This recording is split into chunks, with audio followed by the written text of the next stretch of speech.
Donc nous voilà arrivés à la manipulation du tableau.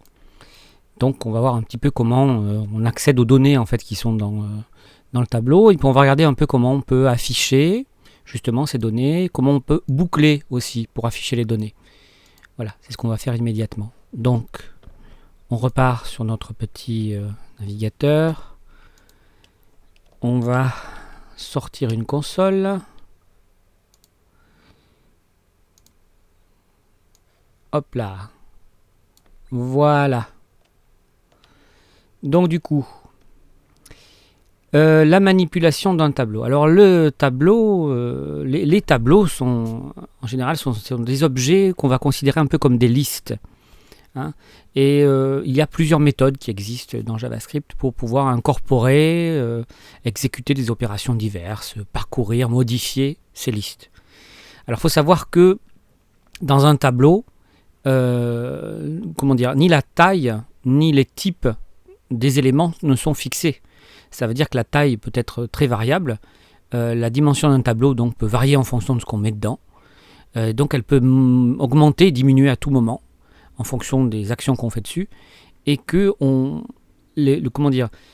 peut stocker des éléments dedans, pas forcément dans l'ordre, c'est-à-dire pas de façon contiguë. C'est-à-dire qu'on peut très bien, si vous avez un index 0, 1, 2, 3, rajouter un élément à la position de l'index 8, et même le 8 peut apparaître après le 2, enfin, c'est pas forcément dans l'ordre. C'est pour ça qu'il y a des outils pour remédier à tout ça. Donc déjà, on va se redéclarer un petit tableau. Donc on va reprendre l'exemple qu'on a suivi jusque-là. Donc avec IR Colors, alors on va prendre la forme la plus courante, hein, c'est-à-dire avec les crochets. Et on va mettre notre rouge. Alors c'est rouge, vert, bleu. Voilà, notre petit tableau, pas oublier le point virgule. Donc voilà notre joli petit tableau de tout à l'heure. Donc si je fais juste un console.log, on va copier, on va pas retaper. Voilà.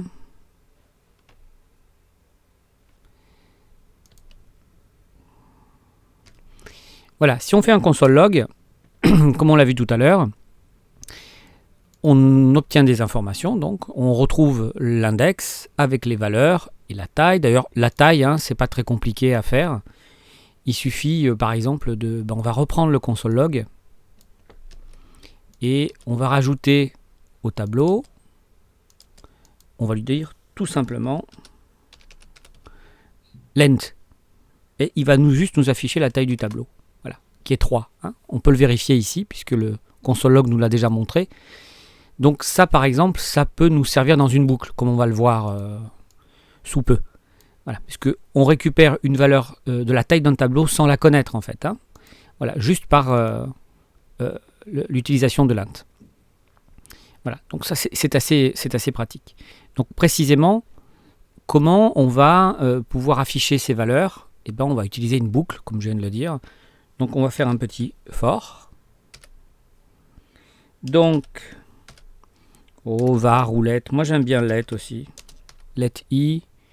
Donc let a moins de portée que var. Hein. Je le rappelle au passage, mais enfin ça c'était la partie concernant les variables. Donc let i égale 0. I inférieur à justement la taille de notre tableau. Vous voyez qu'on ne précise aucun chiffre. Donc si la taille du tableau change, cette valeur-là changera avec. Et i++. Donc ça, c'est une boucle très classique, très courante, hein, JavaScript. Et donc on va lui faire afficher, justement, on va reprendre console log. On va lui rajouter un indice. Et là, évidemment, vous allez me dire, oui, mais là, si je mets 0, 1, etc., il va n'en afficher qu'un.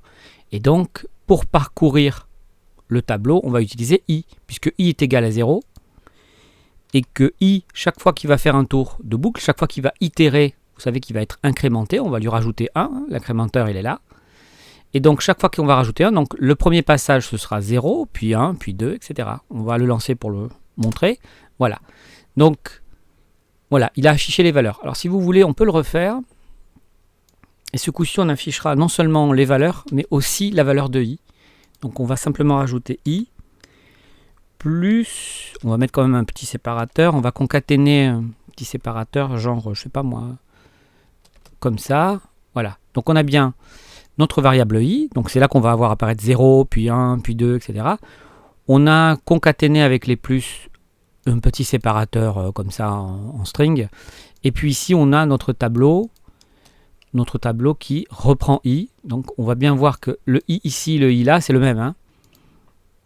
Voilà. Donc on voit bien que chaque tour, i, hein, c'est une boucle classique, va faire 0, 1, 2, et donc va afficher la valeur correspondant à l'index du tableau. Voilà. Donc ça, c'est la façon la plus simple de concaténer. D'ailleurs, je vais vous montrer peut-être un petit schéma correspondant. Ah, ma console a bougé. Viens ici, toi.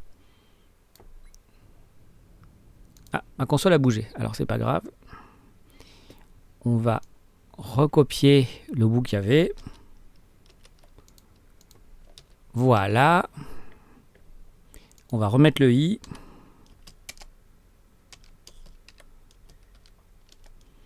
Voilà. Voilà, on retrouve ce que j'avais perdu. Donc ici, c'est le support de cours. Alors, vous n'êtes peut-être pas cette version-là qui est la mienne, mais vous devez avoir la vôtre qui est en PDF. Donc bouclé, voilà, le schéma est ici. Voilà. Donc, on reprend. Je mets tout le code quand même. Donc, on part du début. On a la déclaration du tableau. Donc, AirColor est là. Il est ici. On déclare notre petit tableau. Ensuite, on arrive dans la boucle, c'est-à-dire qu'on a la condition. C'est-à-dire que la condition, c'est que... Alors, vous savez, hein, boucle for, vous déclarez une variable. Elle s'incrémente automatiquement. Et puis ici, on va comparer i, la valeur de i. Il faut qu'elle soit strictement inférieure à la taille du tableau. Et donc, on va lui faire afficher... Alors, nous, c'était pour le visualiser. Hein. On va visualiser la valeur de i. Et ici, la valeur du tableau qui comporte i, ici, à la place de l'index, qui nous permet de, à chaque tour de boucle, afficher par 0, 1, 2, 3, etc. la valeur de chaque index du tableau. Donc ici, tant que la boucle est vraie, ben, on affiche la valeur du tableau, on incrémente automatiquement et on revient. Voilà. Tant que la boucle est vraie, ça tourne. Et puis une fois qu'elle est fausse, parce que on arrive à 3 et que 3 n'est pas strictement inférieur à la taille du tableau, qui est de 3, et ben la boucle est fausse, donc hop, elle s'arrête et c'est la fin. Voilà, c'est tout pour comment boucler les valeurs sur un tableau. Si vous avez aimé, mettez un pouce bleu, partagez, commentez, mais surtout abonnez-vous. Vous serez alerté des nouveautés et quand il y aura assez d'abonnés, il y aura des bonus.